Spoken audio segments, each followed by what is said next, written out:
द्रौपदी का जन्म कब और कैसे हुआ। नमस्कार मित्रों, आज हम जानेंगे कि द्रौपदी का जन्म कब, कैसे और किन हालात में हुआ और द्रौपदी के जन्म के समय कौन सी आकाशवारी हुई थी। और साथ ही यह भी जानेंगे कि द्रौपदी का जन्म एक खास मकसद को पूरा करने के लिए हुआ था। आखिर क्या था वह खास मकसद? आज के वीडियो के माध्यम से हम बहुत सारे सवालों के जवाब जानेंगे, जिनमें एक सवाल यह भी है कि आखिर द्रौपदी के 5 पति क्यों थे। तो चलिए शुरू करते हैं बहुत सारे सवालों के जवाब के साथ आगे का वीडियो।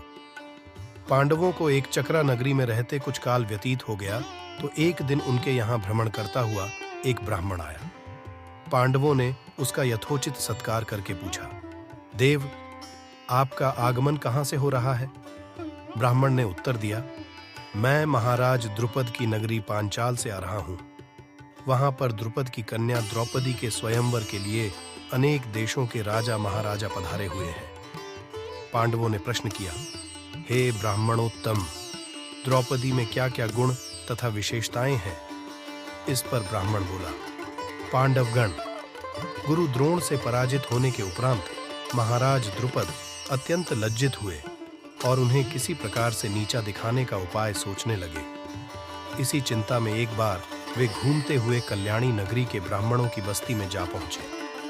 वहां उनकी भेंट याज तथा उपयाज नामक महान कर्मकांडी ब्राह्मण भाइयों से हुई। राजा द्रुपद ने उनकी सेवा करके उन्हें प्रसन्न कर लिया एवं उनसे द्रोणाचार्य के मारने का उपाय पूछा। उनके पूछने पर बड़े भाई याज ने कहा, इसके लिए आप एक विशाल यज्ञ का आयोजन करके अग्निदेव को प्रसन्न कीजिए, जिससे कि वे आपको महान बलशाली पुत्र का वरदान दे देंगे। महाराज ने याज और उपयाज से उनके कहे अनुसार यज्ञ करवाया। उनके यज्ञ से प्रसन्न होकर अग्निदेव ने उन्हें एक ऐसा पुत्र दिया जो संपूर्ण आयुध एवं कवच कुंडल से युक्त था। उसके पश्चात उस यज्ञ कुंड से एक कन्या उत्पन्न हुई, जिसके नेत्र खिले हुए कमल के समान देदीप्यमान थे। भौहें चंद्रमा के समान वक्र थीं तथा उसका वर्ण श्यामल था। उसके उत्पन्न होते ही एक आकाशवाणी हुई कि इस बालिका का जन्म क्षत्रियों के संहार और कौरवों के विनाश के हेतु हुआ है। बालक का नाम धृष्टद्युम्न एवं बालिका का नाम कृष्णा रखा गया। द्रुपद ने धृष्टद्युम्न को शिक्षा के लिए द्रोणाचार्य के पास भेज दिया और द्रोणाचार्य अपनी समस्त शत्रुता को त्याग कर उस बालक को विद्या प्रदान करने लगे। बालिका अब युवा होकर अत्यंत लावण्यमयी हो गई है और उसी का स्वयंवर होने वाला है। उस ब्राह्मण के प्रस्थान करने के पश्चात पांडवों से भेंट करने वेदव्यास जी आ पहुंचे।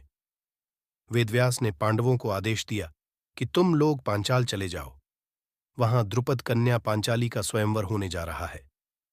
वह कन्या तुम लोगों के सर्वथा योग्य है, क्योंकि पूर्व जन्म में उसने भगवान शंकर की तपस्या की थी और उसकी तपस्या से प्रसन्न होकर शिवजी ने उसे अगले जन्म में 5 उत्तम पति प्राप्त होने का वरदान दिया था। वह देवी स्वरूपा बालिका सब भांति से तुम लोगों के योग्य ही है। तुम लोग वहां जाकर उसे प्राप्त करो। इतना कहकर वेदव्यास वहां से चले गए। मित्रों, ऐसी ही महत्वपूर्ण ज्ञानवर्धक जानकारी के लिए चैनल को सब्सक्राइब और वीडियो को लाइक और शेयर अवश्य करें। धन्यवाद।